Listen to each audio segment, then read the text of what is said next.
the first time it wouldn't load my hardware, and the second time it didn't give me a broadcast button.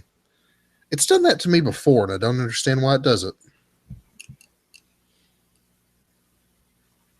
Okay. All right, can you post the notes again? Oh, I got to do that again, don't I? Sure. I haven't done anything, so we just reach right there. Go see our V. Yep. Enter. Yeah. When you get real close to that mic, it gets real crusty and gross. Crusty and gross. Yeah, it's bad. Oh, God. I think I'm going to. There's a new mic. I can order the whole mic stand and cords and everything that mounts on this desk for like $35. Or I think I've seen. And it's the boom stand that Leo and them use. Yeah, I would like one of those. And I can get it for $15 from Amazon. Yeah. And I haven't decided. Renee got me an Amazon card for my birthday. I haven't decided if I'm going to order the whole mic and everything. Well, you need the stabilizer mount too. Yeah, it's the whole thing that hangs down in front of you. Yeah. It comes from the side, hangs down in front of you instead of this whole contraption I've got, the boom stand I have now. I mean, mine's sitting on a three-legged stand on my desktop. So yeah, they're $35 from Amazon, or for the mic, the cords, everything, or like $15 for the boom stand. So I'm gonna buy one or the other. Yeah, I should do that myself. And I have no need for a PV sound system, but dude, they had a PV sound system on sale yesterday for like $339, and I was like, wow. I mean, speakers. I mean, you just got real bad again. Hello. Yeah, it's only every now and again, but you pick up a lot of that white. Hello. I don't know what. Literally nothing changed, but the mic just started picking up. How is it right now? It's fine right now. It's fine right now. Yeah. But it's not right here. No, it's fine right there. It was for just a second, but you just a second. Yeah. Turn your head to the right. To the right? Yes. My right or your right? That way? You're right. That way. You're right. That way right there. There you go. No, that's your left. That's my right. Is it? Okay. Yes. Then it turns. I'm telling you, see. Okay, turn to your left then. There you go. That right there. It's your headphone. It's picking up the. Hang on. Yeah. I have trouble getting it. When you turn to the right, it's just close enough to the microphone that it picks up some of that. It would cause feedback if you just stuck it into the microphone. But it's just enough to.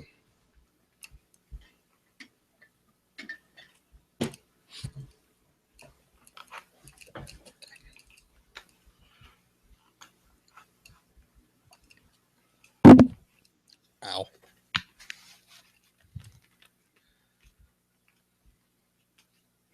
Talk to me. All right. I mean, you sound fine right now, but yeah. I got it much tighter. Okay. Turn them. Check. Okay. Because it would. No. They were loose on my head. Oh, well, that might have been it too. It's a whole glasses headphone thing I got. Yeah, I understand. Trust me. But they were real loose on my head. Okay. Okay. Dude, that Ultimate End book. Wasn't that good? Yes, and I didn't even read the other 4, but it was good. Oh, dude, you don't have to read the other 4. No, I don't. Dude, I read That's happening again. Right now? Yes. How about now? Yeah, still happening. Turn your head away from the microphone. Now? Yeah. Now? Yeah. Okay, maybe it's not the headphones. Still happening? Yeah.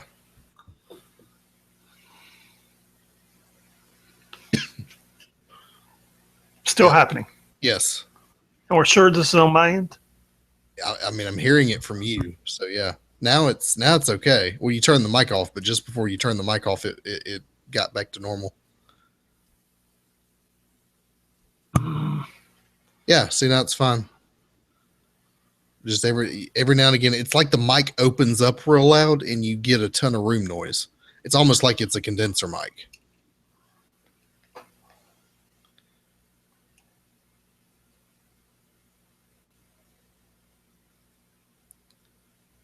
It's that sizzle, that white noise. Give me a check. Yeah, you're good. Yeah, but are you getting any of that noise? No, I would say so.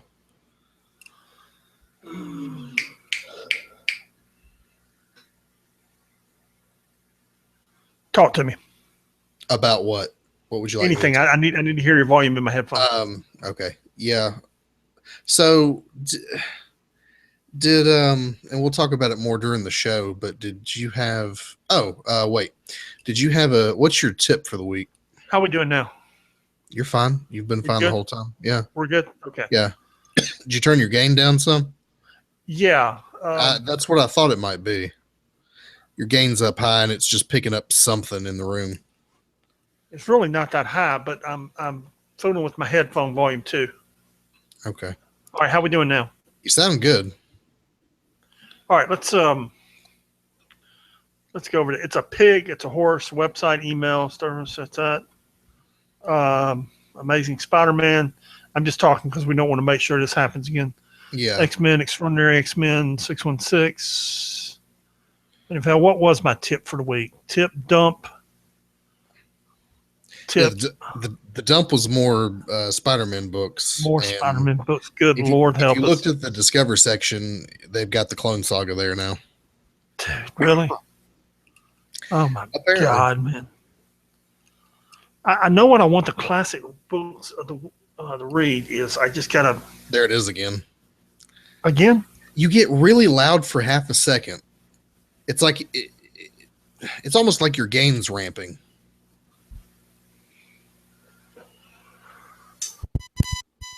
Okay, I don't know what that is. But, now I can hear me.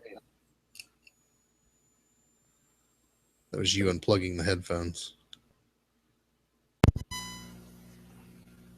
That was probably a very loud pop in your ears. Yeah, it was. Sorry. It's okay. Warned you.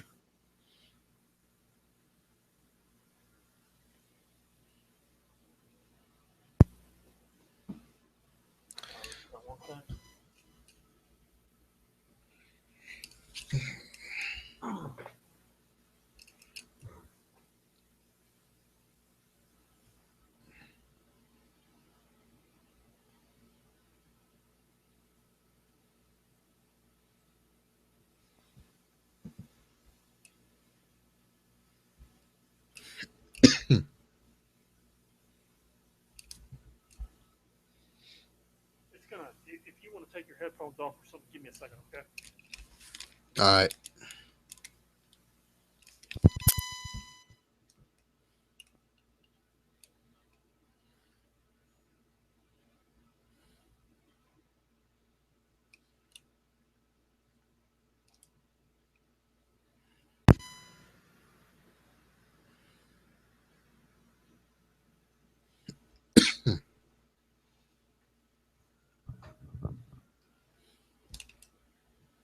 Should have taken my headphones off for that. All right, let's see what we got now.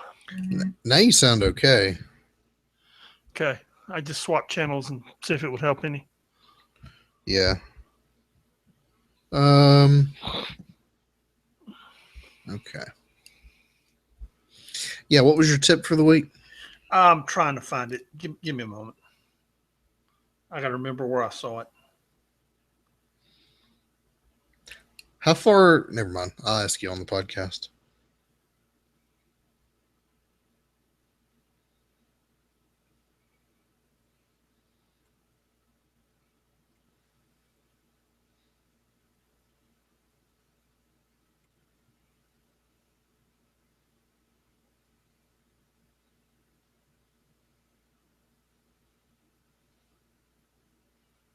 Shoot.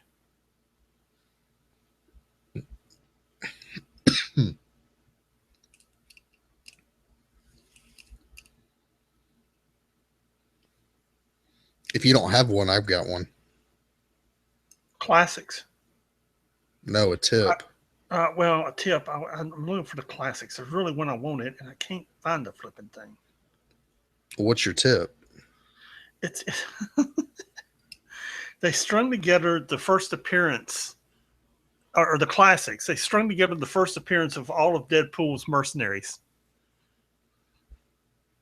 Okay. And I really wanted to. Is that team he's leading around in the Deadpool book? Yes. Okay.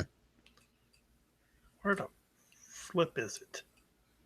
And I found it today, and now I can't find it again.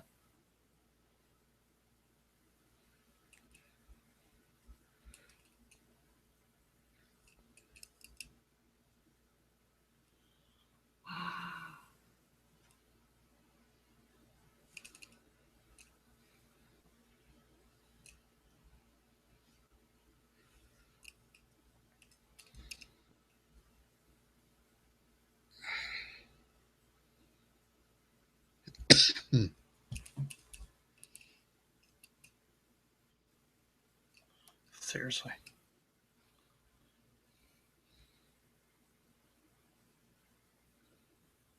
All right, I don't know. Make something up.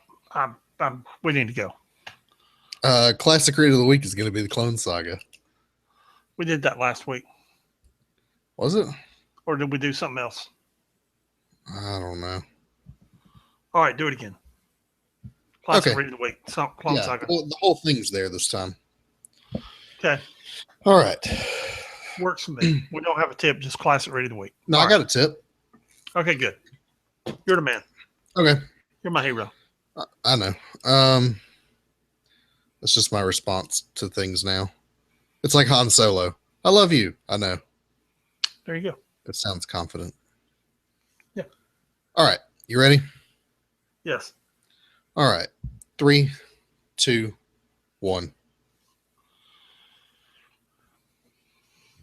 What is up? It is another week of the Marvel crap. Do it again. Are you ready? Yes. All right. 3, 2, 1. What's up? It's another week of the 6 months of Behind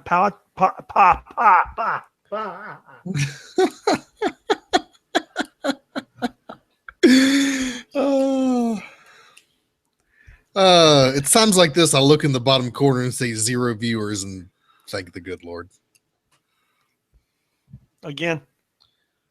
3, 2, 1. What's up? It's another week of the 6 months behind podcast. I'm Pat. I'm Sean. It's the week of 620, and it's a pig, it's a horse, and we're here to tell you everything about Marvel Unlimited and the comics that came out this week.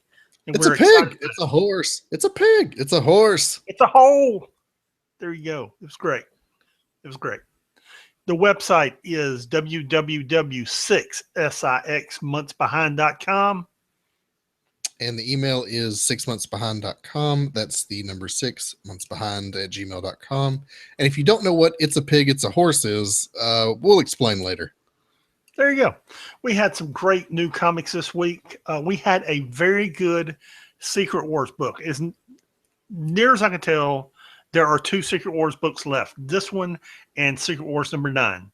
And this is Ultimate End number 5, which really puts a bow on the Ultimate Universe and wraps up a lot about all these heroes. And it's really central to the whole Secret Wars storyline, and we should have been reading it all along.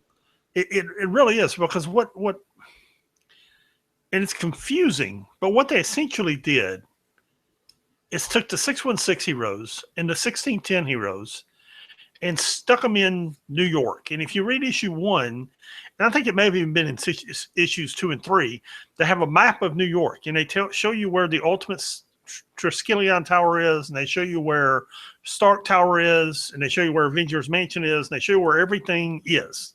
Yeah, it's the and two Manhattans from those worlds kind of mishmashed together, isn't it? into one. Yeah. Yes, and all the heroes are there. And if you think, the thing is, all these guys remember that 10 minutes ago they were fighting to save both their worlds, and now they're in this Manhattan, and they're both like, well, this didn't work out very well.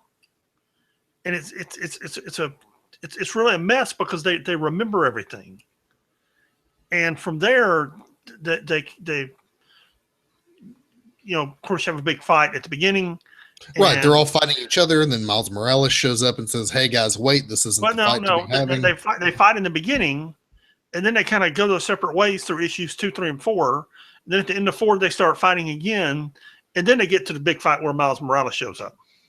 Right, and this is where he, Emma Frost, through his mind, reveals to all of them exactly how this all came to be, and they have to decide. And by came to be, I mean this whole thing with Doom and the incursions and how they got here. And the book really gets into the size and scope of what Doom has done with his power and why he's done it. And it's really kind of it's a lesson in the hubris of man to think that he could be a god, when really he's just using his powers to punish the people that he didn't like. So it really puts into perspective just what Doom has done here, and whether the heroes can fight it or should fight it, or what they should do. It's that struggle of what do you do in the face of just stalwart adversity. Yeah, it's an issue. Secret Wars number 8. It's an issue. It's in Secret Wars number 9. You're faced with, okay, if we kill Doom, what happens? Can we restore things to where they were? Should we destroy this? Because what happens if we destroy this? Yeah, what happens if we kill God? Yeah, what happens if we kill God? And holy cow, what a mess we made of things when we lost. And it's really, it really becomes a moral conundrum. Yes, it really does. And it's really an entertaining book. And again, those who've listened to us before, we have a script, and we're about to really deviate from that script. And Sean probably knows where I'm going, because this brings us into, I thought when all this began, they were scrapping the Marvel universe and rebuilding it. That's what a lot of people thought. With let me put it this way: they have hundreds of thousands of universes, and everyone thought they were completely scrapping them because they destroyed a lot of them. Yeah, but every time there was an incursion, you had all these other universes where they're fighting for the Earth, and if they save one of them, they can save both universes. True, but at the end there was only 2. There was only 2 at the end. There were 1610 and 616. So, well, actually, there was about a dozen, which make up the patchwork that is a Battle World. Well, yeah, I guess. Yeah, but it was my understanding at the end at Secret Wars number 1, there was just the 2. Those were the 2 Earths that were left. But you take all these other parts of the multiverses and mash them together with the 2 Earths that are left, and you get Battle World. So anyway, I thought when they rebooted the universe, they were just going to have Earth 616 and the main universe. Right, and it would just start over. But they didn't. No. They restored all these other universes, and and this would be a whole lot easier to explain if you had read Secret Wars number 9, and Sean and I could discuss Secret Wars number 9 with you. And we will eventually do a Secret Wars podcast where we discuss all of this. And this would be a whole lot easier to explain if we could do that. But we can't at this point. But the problem is, you've got this book where the Battle World ends, and they go back to their own universe, which they do. And then you've got I just forgot the name of the book we want to discuss. Squadron Supreme, #1, which is comprised of heroes, and I use that word loosely, from other worlds, other universes that are now on Earth 616. Yeah. This is after Secret Wars. This is after Secret Wars. Yes. They're in 8 months later. 8 months later, by the way, they're now on Earth 616, and they have the memories. See, I didn't realize everyone was going to, and I don't think everyone does remember what happened before Secret Wars and the Secret Wars event. I think some people do and some people don't, which I really don't understand. But obviously, the people from the Squadron Supreme remember Secret Wars and remember what happened before Secret Wars. They remember pre and post Secret Wars. Right. Dr. Spectrum very clearly remembers because he's ticked off at one of the heroes about it. And so you have Squadron Supreme, which is Nighthawk, Hyperon, Dr. Spectrum. What's Wonder Woman's name? I don't know. She's Wonder Woman, but they call her something else. No idea. Didn't pay attention. Anyway, and I what I was thinking about other things that happen in that book besides who are these guys. Yeah, but so you got Squadron Supreme, and what's the analogy that everyone has used with Squadron Supreme? They're the Avengers with powers and the Punisher's moral compass. Right. Yeah. It's if you multiplied Frank Castle by 7 and put him on an Avengers team, this is basically the team that you have. And the book goes into a little bit of this where they've been operating for 8 months after performing a particular public action that you'll have to read the Power Princess. What? What's her name? Oh, Power. Okay. That's a dumb name. Wonder Woman. Just call her Wonder Woman. Sure. And it gets into, some people see them as heroes and some people think they're villains and that they're evil. And they do kind of straddle this line of, yeah, they're bad, but they're dealing with threats. They're dealing with viable threats. And that's kind of the premise of the book is, what is that line? Because it seems to be getting kind of gray. And I'm reading the teaser for it, which if you read the teaser, you'll know that they go after Namor to discuss with him what he did to Dr. Spectrum's universe, which he didn't kill his homeworld. Namor killed his entire universe. Yes. Back in the last run of New Avengers, somebody had to pull the trigger to destroy that universe to save our Earth and our universe. And Namor was the one who stepped up and said, y'all are all wusses, I'll pull the trigger. And Namor did it. And Dr. Spectrum's not exactly happy with him about it. And the Squadron Supreme decides they're going to have a discussion with Namor about it. Now, we're just going to leave it there. You need to read this book. Mm-hmm. You need to read this book. Even if you don't read another issue or don't really care about these characters, the events of this #1 have lasting implications. Lasting implications, because I read, and the events of this book will not be undone. This is not, this is not temporary. This is these are lasting implications, and this ain't going anywhere for a while.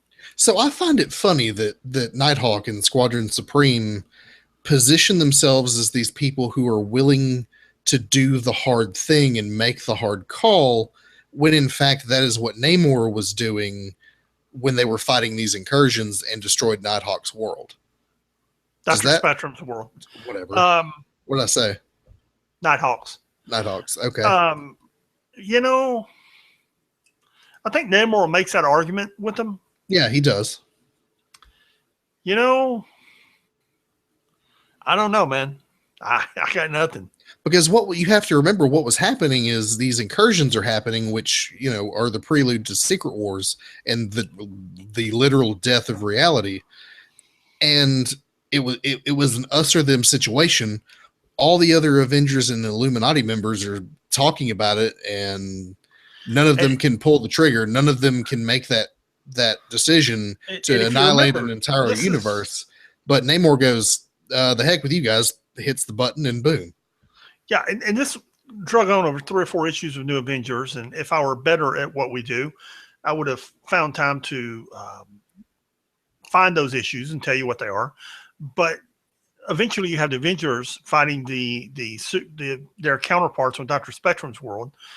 The Illuminati wins, and Namor pulls the trigger, and both Doctor Spectrum's team and members of the Illuminati are saying, "Yeah, let's we got a couple hours left. Let's look for another solution." And Namor's like, "Yeah, we've been looking for months. There is no other solution." Pulls the trigger. Yeah, this is what we have to do to survive. Yes. So it's a great book. You want to read this book. Yeah, if you care about the Marvel universe as a whole and you want to understand things that happen later, read it. Yes. All That right, brings that us brings- to the Spider-Man books. Go ahead. I was gonna say this brings us to Spider-Man books. Spider-Man number 5. Dude, I was going to let you begin your love affair with it. Oh, this has been a really good book. They're doing all these Spider-Man books have been really good since the relaunch. They've actually been good before that, but this particular this particular book has been quite enjoyable. You've got Peter Parker running Parker Industries. He's getting the full-on Iron Man treatment here. It's not even.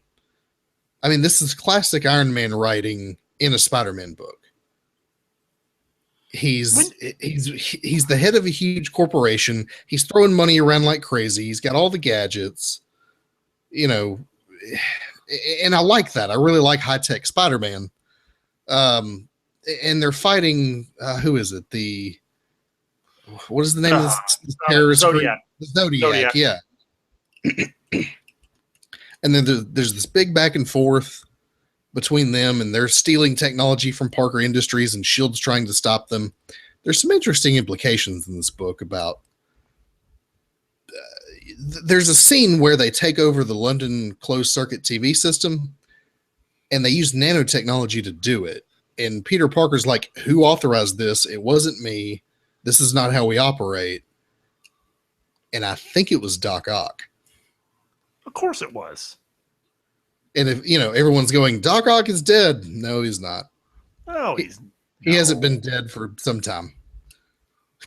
But yeah, man, this book is really good. All the Spider-Man books are good.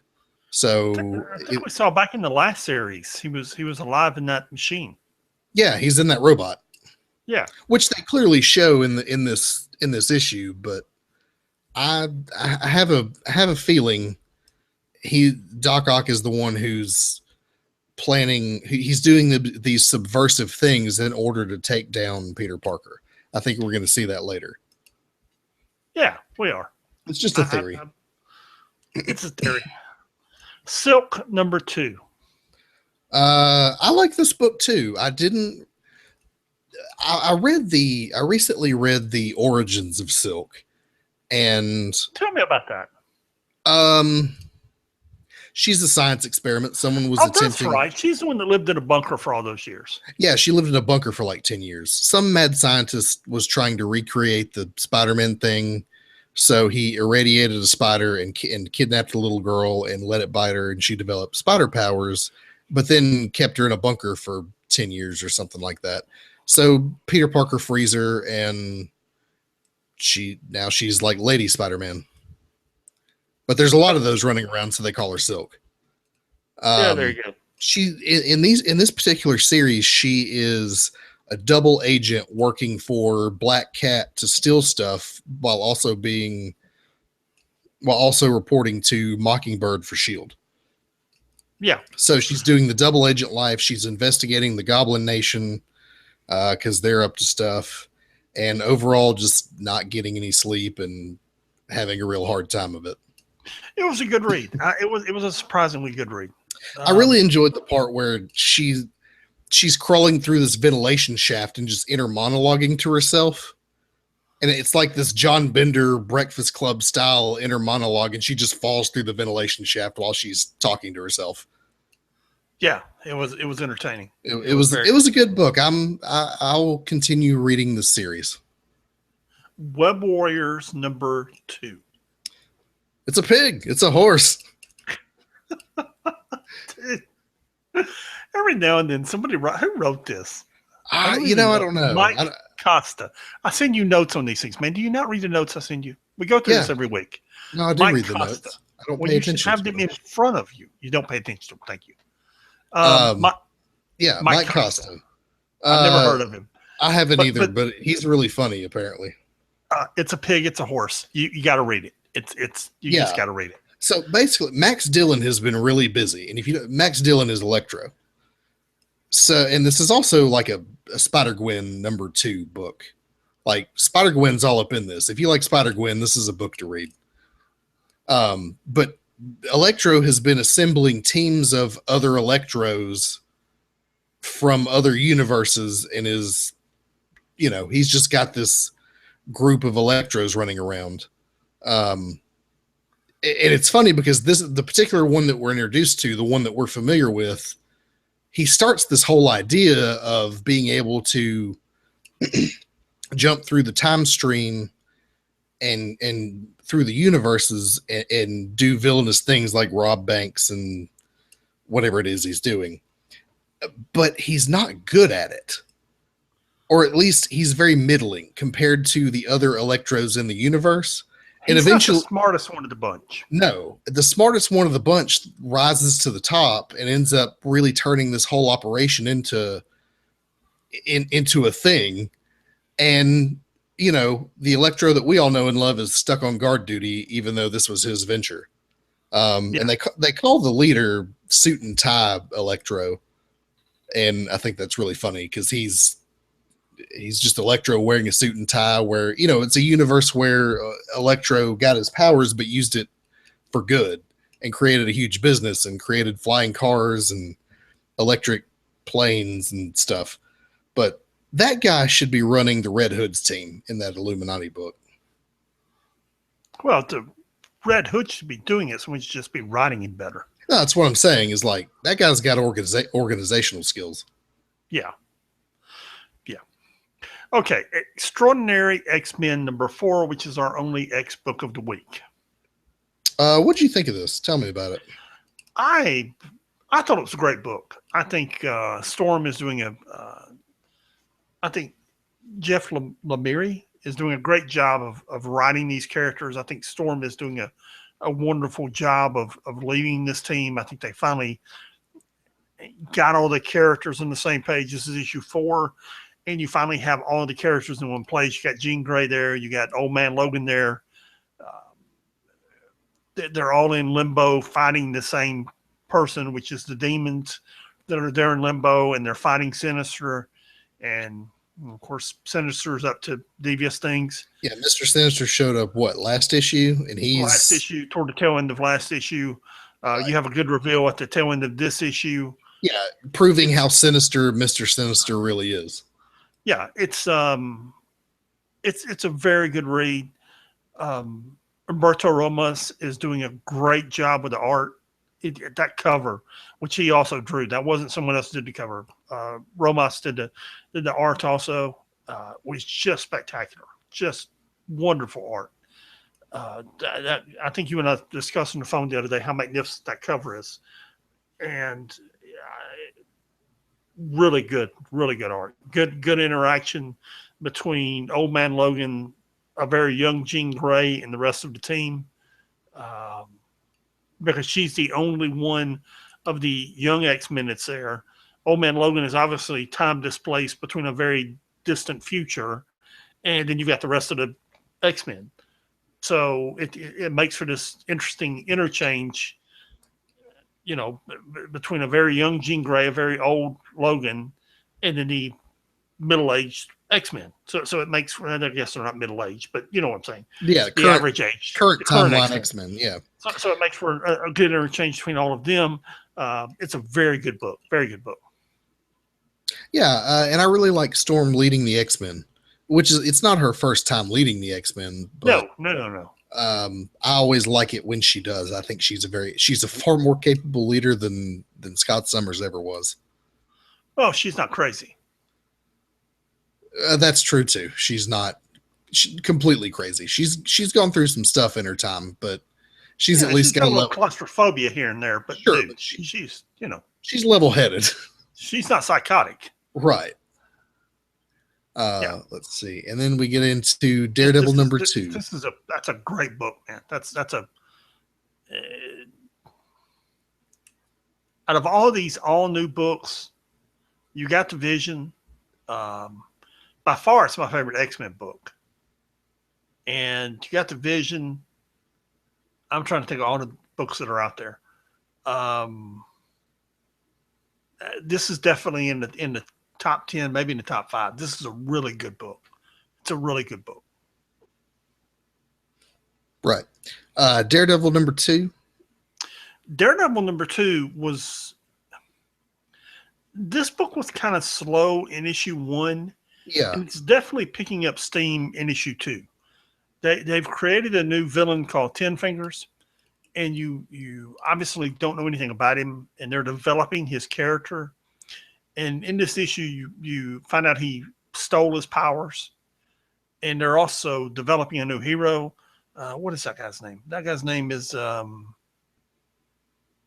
help here. I don't know. Blind Spot. Blind Spot. Blind Spot. He turns invisible. Yeah, well, it's yeah. But it's invisible to sensors and all kinds of things. Right. So he's really invisible. So they've got a new character in him. Matt Murdock is also a district attorney now, and they're developing all of this. So yeah, the first issue is kind of slow. It starts picking up speed in this issue, and it gets really good by the time you get to the end of issue 2. You're really picking up speed, and it's really starting to go somewhere. Yeah, and it is going somewhere as a series, I think. Yeah, I really believe so. Yes, it feels very much like a classic Daredevil story in the making. Yes, this is just good classic Daredevil writing. Yes, I had my doubts in the first issue. You see, by the end of issue 2, they know where they're going. Because you see who Ten Fingers stole his powers from, and you realize it's a real cluster, and yeah, it's going to be classic Daredevil stuff. Yeah, absolutely, and that's what you want out of Daredevil, man. Yeah. Yep. Yeah. Angela, Queen of Hell, number 3.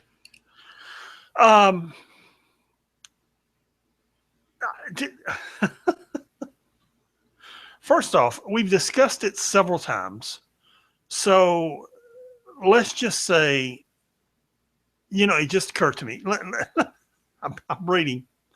This is written by Marguerite Bennett. It is drawn by Kim Jacinto, Stephanie Hans, and the cover is by Stephanie Hans. I am in no way in any. You know me, brother. They're. I count my friends. I count very few people as friends. I maybe have 5 friends in the whole world, and you're one of them, right? Oh, yeah. Seriously, am I wrong? No, I understand. Am I wrong? So you have to tell everyone out there that I am in no way being anti-LBGT in what I'm about to say. Okay. This is Marvel's official LBGT book. Okay. There's not a man to be found in this book unless he's a villain. Okay. It's not. And a couple of other guys from Asgard at the end, and they're villains. Okay. They've taken Angela and made her a lesbian. Her woman's a lesbian. Her partner's a lesbian.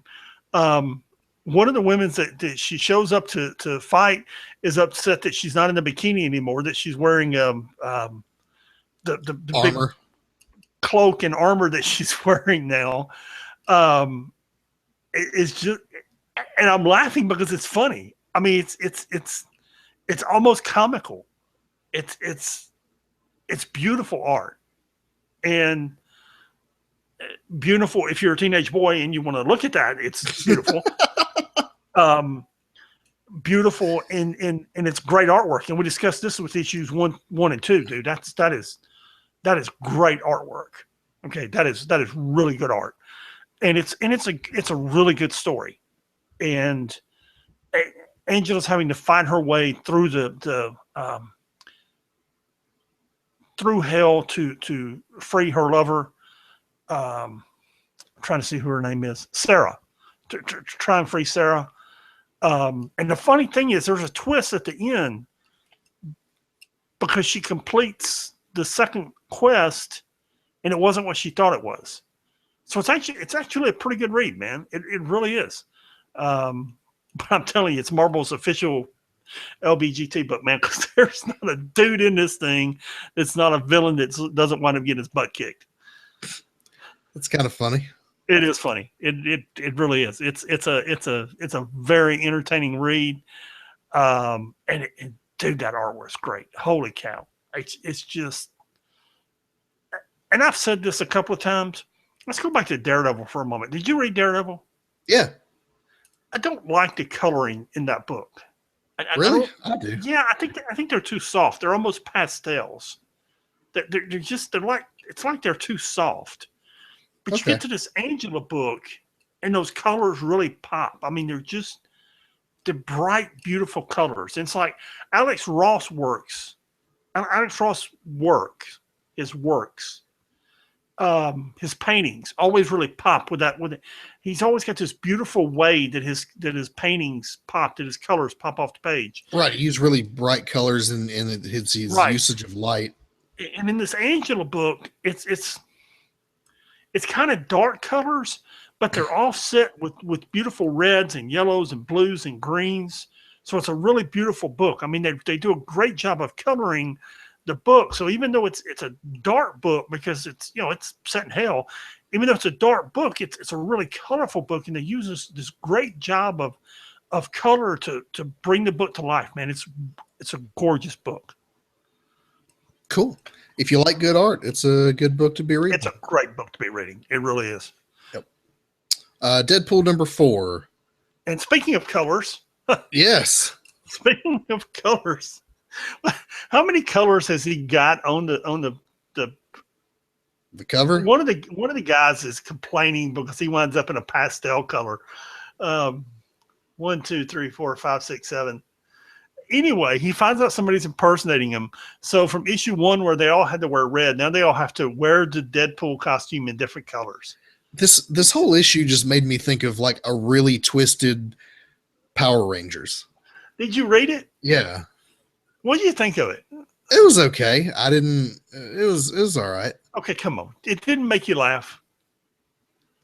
None of the Steve Rogers stuff made you laugh. Some of the stuff with Steve Rogers it gave me a good chuckle. He's telling him, it's like, a look, good chuckle. Yeah. Come on, man. You've got to be a little more discreet with your Avengers membership here. He had a fantastic car that he had either stolen, bought, borrowed, that Steve is unhappy about riding in and demanding that he return. Come on, man. That wasn't funny. You didn't see the humor in that? No, I did. I enjoyed it. It was funny. I sense it radiating from you. Well, I mean, look, I didn't bust a gut or anything, but it was humorous. Okay. I thought it was good. I continue to think this is I didn't say it was bad. I continue to think this is a very good book, and we're I think we find out who's been murdering people and why they've been murdering people in this book. Yeah. Yeah, and it's which one of the members of Deadpool's mercenaries have been murdering people in Deadpool's name. So I think we're on the path to solving that mystery. And that's a pretty zany story in itself. That's a pretty weird story, man. Yeah, it's bizarre. It's bizarre, and maybe next issue we'll discuss that story. But I've seen that story told before, and it's always told in the somber manner that it was told in this issue. You know, Yeah. there's a reason Deadpool's always joking and laughing because they. Otherwise, he'd be crying. Yes. Yeah, exactly. Yeah. Captain America, Sam Wilson, number 4. Would you like to go on a rant like I did last week? Captain America does not need to be a werewolf. There is no reason for him to be a werewolf in this comic book. It is a plot point that has been wedged in by some writer who just wants Captain America to be a werewolf or just wants to write werewolf comic books, and had some idea to make Captain America a werewolf, and also had this other idea to do this other storyline, and decided, you know what, I can kill 2 birds with 1 stone and put them together, and it doesn't work, and they should stop it. There you go. Because the thing is, the book's good. The book's good, and it's a good storyline, and you're like, why in the world is he a werewolf? Why? That's the whole thing, is every time they discuss or even address the issue of him being a werewolf, it derails the whole book. Yeah. You're just going along with the story, and all of a sudden, like, oh, hey, guys, remember, Sam Wilson's a werewolf now, and he does this weird thing, and sometimes he sheds and eats his meat raw or whatever. And it's like, okay, can we get back to Serpent Society and what they're doing and you know, saving the world? And because there's some really good stuff going on, and I actually great stuff going on, and I really like the book. I like the story that's happening, and I'm going to continue to read it. But this whole werewolf thing, it feels shoehorned in here. Someone had an agenda to make Captain America a werewolf, or just wanted to write werewolf stuff, or just has like a decree by the editors. You know, okay, we got to have X number of werewolves this month. Yeah, and I don't know. I don't understand the point of it. I don't either. I understand he's fighting a geneticist, and that's how he became a werewolf, and it kind of has implications, but it's real dumb, and they should abandon it. I completely agree. Completely agree. Yeah. Starbrand and Nightmask. I'm ready to move on. Yeah, me too. Yeah, Starbrand and Nightmask number 1. I went into this book thinking it was going to suck, or that at the very least I would not enjoy it, but I actually kind of did. I did too. And Squirrel Girl makes an appearance. Yes, special guest Squirrel Girl goes to the same college that Kevin Connor and Adam go to. Kevin Connor is the human name of Starbrand, and Adam is the human name of Nightmask. And if you don't know who the characters are, they were introduced during the prelude to, was it the Infinity War? Yes. It was when they fought the Builders and stuff. Yes. Yeah. And like, they're both like protectors of the planet or something like that. Anyway, they've been, for like the last 2 years, they've been fighting with the Avengers in space and then dealing with alternate realities and all this stuff. And finally they come back to Earth and they're like, okay, well, we're going to enroll in college and try to become normal teenage young adult people. And it immediately goes off the rails. Yeah. One of the funniest, and it only lasts like 2 panels, so this really isn't a spoiler, but Blizzard shows up and he wants to call out Iron Man, and they show up and he's like, hey, who are you 2 B-list heroes? And they like squash him in like 2 panels. It's right. There's like, oh, well, we're just gonna, because one of them has the ability to manipulate matter. So he just unmakes all the dude's stuff and turns it into something else. And, you know, they just knock out Blizzard in a second. Yeah, and it's pretty entertaining. Yeah. Like, and so you've got this cosmic level power trying to just be a normal dude. Yeah, just trying to hang out. Yeah. And another thing I thought was interesting is, you know, Starbrand's having a hard time going back to college because he used to be a college student back when he was just Kevin Connor. And then he got hit with this Starbrand power. And literally when the power came to him, he was on a college campus, and the power was so great, it obliterated a college campus around him. He's just walking to class one day, gets hit by this cosmic power, and all of a sudden he's standing in a crater that used to be his college, and everyone is dead. And so he's got a lot of anxiety about this whole venture, and he wants to go join the Avengers team because after they they beat up Blizzard, they get an offer to join the new Avengers team over on AIM Island. And they're like, nope, we're going to go do the college thing. And just when he's starting to think it's not such a bad idea, they run into trouble.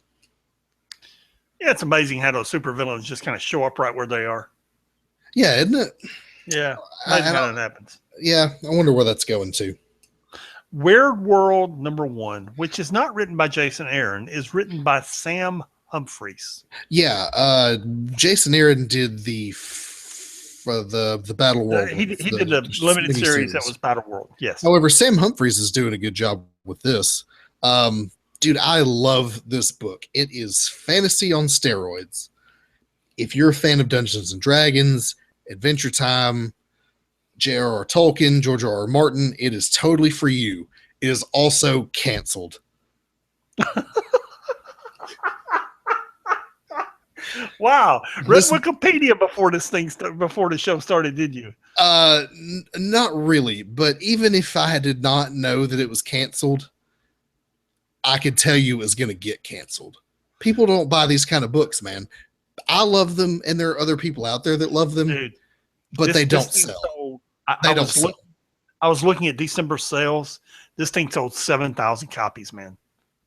I mean, the top end books, Gwenpool, the X books, the Star Wars books, between 75 and 125,000 copies. This thing sold 7,000 copies, brother. Yeah, it's just not. It's not a viable book, but I'm going to enjoy it while it lasts because it is fantasy on fantasy on fantasy. And we're doing great on time. So here's what Marvel's doing now is some of these books, they're not even announcing that it's canceled. They're not even wrapping up storylines. They just stop publishing it. They just stop publishing it. Literally, it's there 1 month and it's not the next. And they might give the writer a heads up and let him finish the storyline. But the thing is, they used to announce it. So if you announce it 4 months out, well, you kill the last 3 or 4 months of sales. So they realized that, so they just don't announce it anymore. So it's just like, hey, here you go. This is the last issue. Yeah, just stop showing up in Unlimited. It stops showing up in your pull list. Yeah, that's it. Like there's a book that shipped this week, which I won't tell you what it is. That's all really loud. There's a book that showed up this week, and I was looking at the books that shipped today, and it was like, oh, by the way, this is the last issue of this book. But there you go. No warning, no nothing. It was just like last issue. Okay. Been fun, guys. Bye. Hope you weren't attached to it. Yep. Anyway, Weird World Weird World. We have had introductions to Weird World before, but it's a almost extra dimensional world, and it's set in the Bermuda Triangle, and supposedly you're not supposed to be able to go between regular Earth and Weird World, but they have managed to do so, sort of. And it's all, I mean, this plane crashes on Weird World, and this girl gets saved by Akron while he's searching for his home world still. And she meets this wizard guy who, then she meets this barbarian lady. I'm helpless and alone in this weird world, so I'm going to be her squire and she'll protect me. And that's essentially what you get for the first issue here. There's some other implications going on too, which come up later. But yeah, if fantasy is your thing and an abstract weirdness is your thing, because it's a really bizarre book. It's a good read. And I have this idea that Weird World is going to become the new Savage Land. Does that make sense to you? It ends up being this place where, we've got to go find this thing. Where is it? Oh, it's in Weird World. I think the writers definitely like it, so maybe they'll do something with it. Yeah, like you're going to see, people go to this place occasionally. It will be a setting that gets used for various purposes over and over again, much like the Savage Land is. Yes. Mighty Thor #2. Also known as Loki #1, Yes, Return of Loki. the return of Loki. And Yes. he's got this weird pube beard thing going on. Did you notice that in that? Like, you get a No, close I up on his didn't. face, and like his beard is all like it's little curly Q hairs. I'm like, dude, you should shave that. It looks bad. No, I didn't notice that. Anyway, Loki being Loki, and Yeah. the elves, the dark elves, are at war with the light elves, and Before, did you read any of the Asgardian books before Secret Wars? no, I'm jumping right in here, so I'm not entirely sure what's going on. There was turmoil in the Ten Realms before Secret Wars, Yeah, and isn't there always? yeah, but it was bad. And then the universe ended, and when the universe was restored, I didn't know if it would be restored to a calm or natural state, or if it would be restored to turmoil. And it was restored to turmoil. Odin has lost his mind. He has taken his mad brother and put him in charge of Asgard security force, Yeah, which is who you see Thor fighting in the beginning of this. That they take Heimdall, is that correct? Heimdall. Heimdall, thank you, and lock him up at one point in this issue. The 9 realms are 10 realms, excuse me, are in complete and total warfare, and Odin has essentially just locked down Asgard and said, "Hey, we just sit here and ride it out." Yep, there you go. It's and Odin's son is nowhere to be found. Nope. As far as we know, there's a hammer up there somewhere waiting for him to pick it up. Yep. Who are the old ladies that are with Malekith? I have no idea. They remind me of the Fates from Greek mythology. That's sure who they look like. You get the implication that they know a little bit about the future, and like there's some sort of mystic women or something like that. That's seems to be the feeling I'm getting. I don't know, man. We'll find out.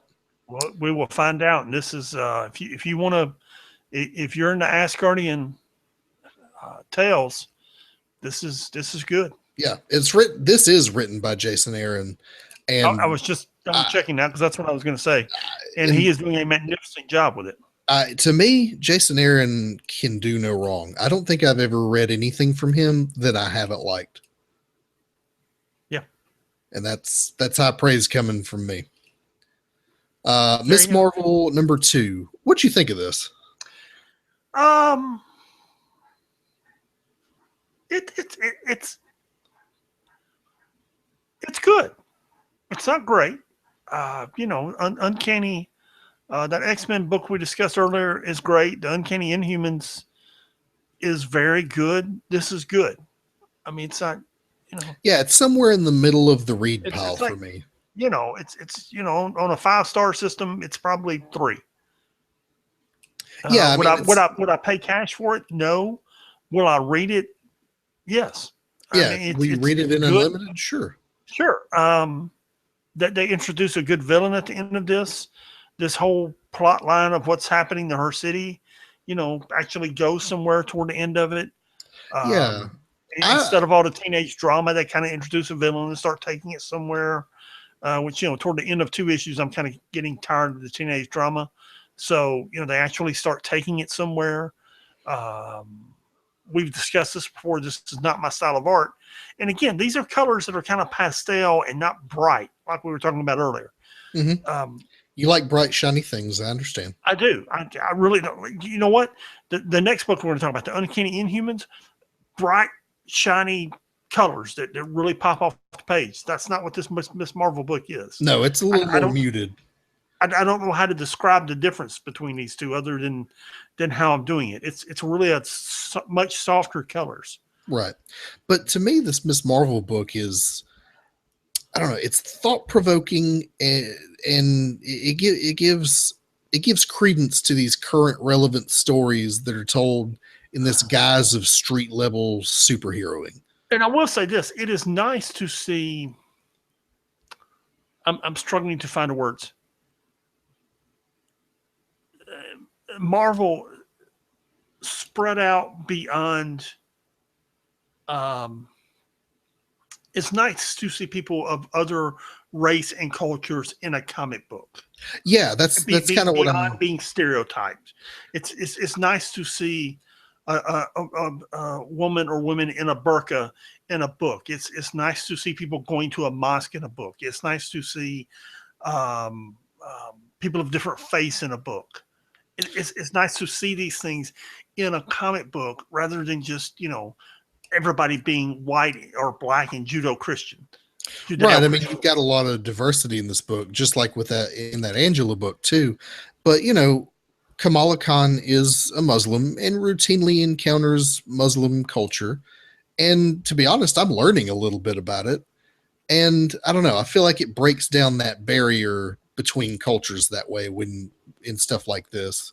Yes. And you have the issue of the more wealthy people coming into a neighborhood and pushing out the locals and pushing rents up and gentrifying the area, which is also a relevant topic today. Yeah, You're seeing it in modern day Harlem right now. It's traditionally been a black poor part of the city, and that is rapidly changing, and it's literally displacing people. Yeah. Because one day, their apartment is, $800 a month, and 2 weeks later it's $2,200 a month, and they can't afford it and they have to move out. And so it deals with the pros and cons of, it bringing in new business and new jobs to an area and really fixing an area up. But there are downsides to that as well. And I don't know, to me it harkens back to Power Man from the 70s. That dealt with a lot of stuff like this. Yes. And I think that's what we're seeing here. And I'm really enjoying it. I am too. And in the 70s, it's no secret that Marvel used Black Panther and Power Man to break down those stereotypes. And now they're using Kamala to do the same thing. So, right. Yeah. And they used the X-Men back then to do the same thing with race. And it's just another vehicle for these stories. Yeah, absolutely. Yeah. Uncanny Inhumans number 3. This was heavy, dude. Dude, this was, yeah. You've got Black Bolt and Medusa's son, Ahura. He gets kidnapped by Kang the Conqueror and made his apprentice throughout time. And it doesn't, that ends up real bad. It doesn't end well, and nobody likes what's happening. Essentially he figures out that Kang is wiping out Inhumans through the timeline and learns how to best do that. Then he kills Kang and takes this time hopping technology and basically becomes Kang the Conqueror, but Inhuman. And he goes full supervillain here at the end. Yeah, and there's a good, we discussed this last week. They build this as a Black Bolt Human Torch fight. It's not. He possesses the Human Torch, so we get to see the Black Bolt and Human Torch fighting, which is entertaining. And yes. Then at the end, it's not much of a fight. No, it's not. It's really not. Then at the end, we get to see Black Bolt and Medusa versus their son, which again is entertaining. This is a very good book. Steve McNiven is doing a wonderful job with the art. Always. Charles Soule is doing a wonderful job writing it. He's quickly becoming one of my favorite writers. You're seeing this team of Inhumans, and I don't know what this is, man. It's just an Inhuman book. Is it an X-Men book? I don't know what it is. Yeah, it's a little of both. But it's a great book, is what it is. Yeah, I'm really enjoying it. That's the bottom line. You got the Inhumans, you got Beast, you got the Human Torch. This is a great book, and I'm really enjoying it. Why is Kang erasing Inhumans from time? I have no idea, other than he's angry at his parents. Well, Kang, what? That doesn't make any sense. No, Kang was doing it. Then he took off the face mask, and it was their son. Yeah, because their son killed Kang, and Right. So he and started doing it. yeah, He continued Kang's work. right. But why was Kang doing it in the first place? I don't know. I don't know. I guess we'll find out. We'll find out, dude. Cool. Trying to figure out why Kang does anything is who knows. Yeah, yeah. He's a complicated guy. Dude.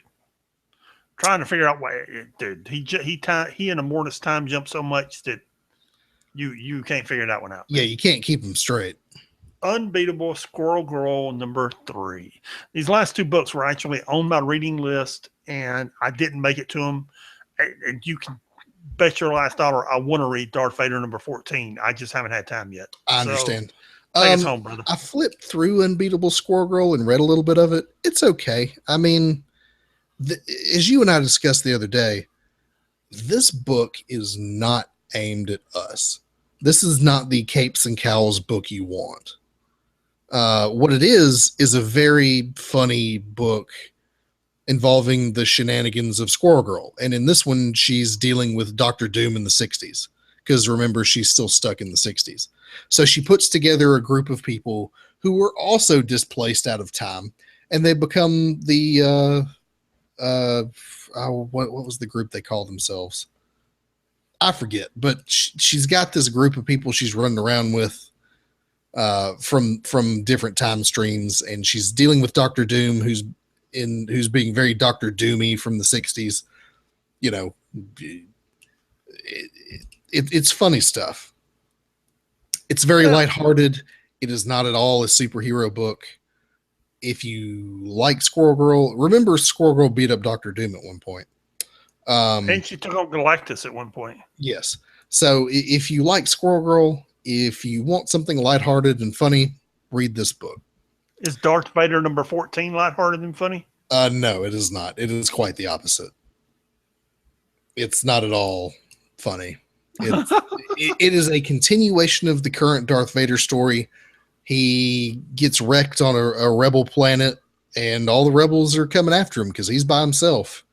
And I don't think it's going to end well for the rebels. But basically, it's Darth Vader versus the entire Rebel Alliance. Yeah, there you go. And Salvador LaRocca is still drawing it, which means I can guarantee it's going to look good, and I'm going to like the colors. I guarantee it. Yeah, absolutely. Yeah.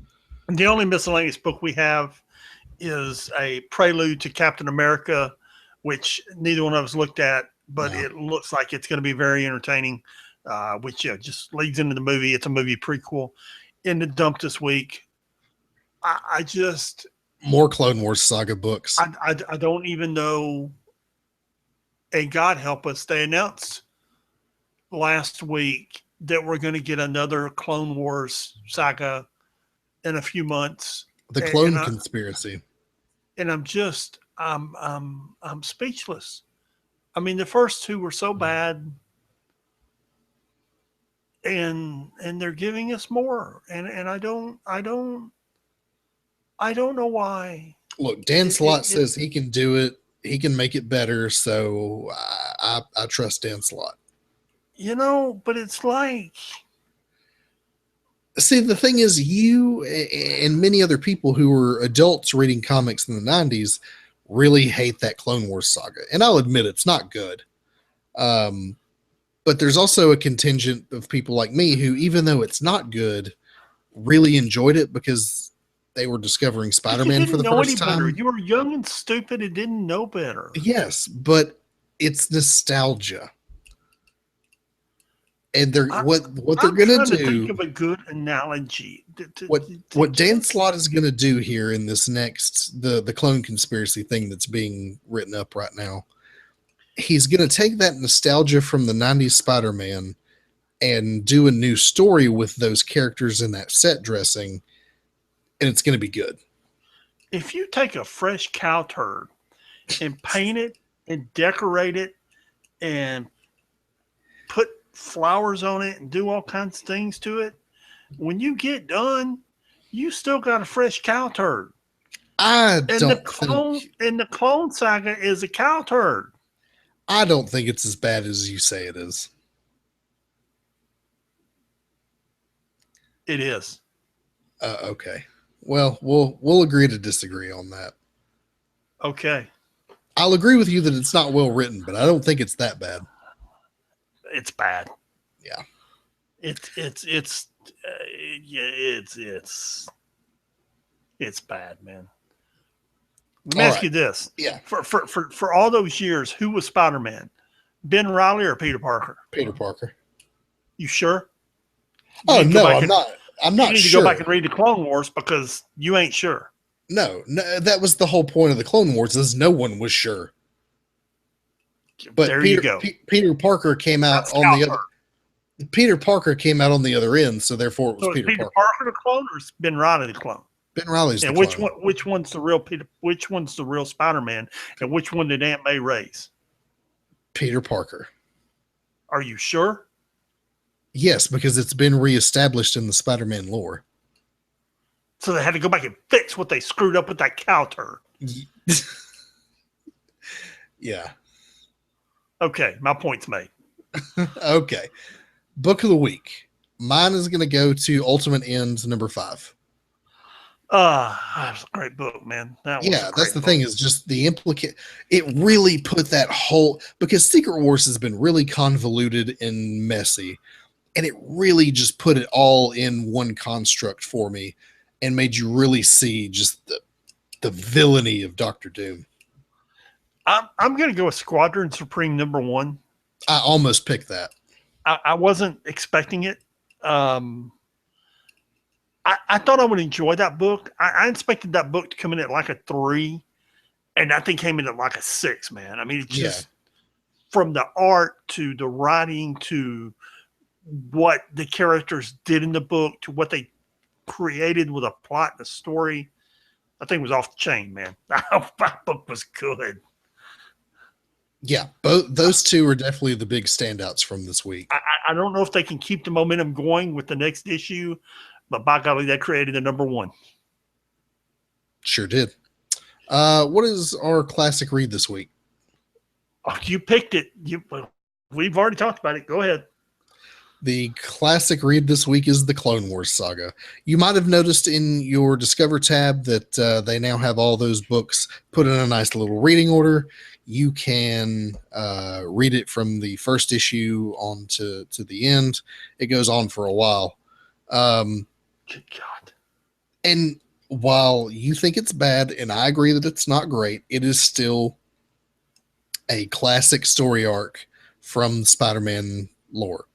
So, tell you what, you guys tell us, is the Clone Wars is the Clone Saga just absolute dog crap?